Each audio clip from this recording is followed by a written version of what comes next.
saksi o taksil. Magandang araw po. Kape at pandasal na po tayo. Ito po si Cardinal Chito Tagle.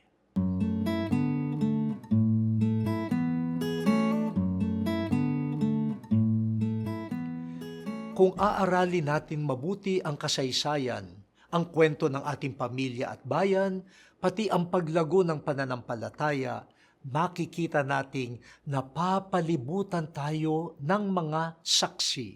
Saksi sa kabutihan, katotohanan, katarungan, pagmamalasakit, pagpapakumbaba at pagtalima sa Diyos.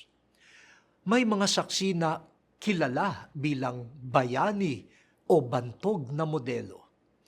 Pero higit na marami ang mga saksing tahimik lang kumikilos. Ang umaakay sa matandang tumatawid ng kalye, ang nagbibigay ng upuan sa babaeng may bitbit na sanggol, ang ngumingiti sa isang pulubi, ang ama at inang nagtataguyod ng pamilya. Ang diwa ng lipunan ay hinuhubog ng mga saksi sa kabutihan.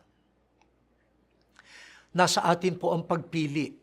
Ako ba ay magiging saksi sa ikabubuti at ikatatatag ng bayan o taksil sa pag-unlad ng lahat? Saksi o taksil? Laging magkahalo at nagtutunggali ang saksi at taksil sa kasaysayan ng mundo.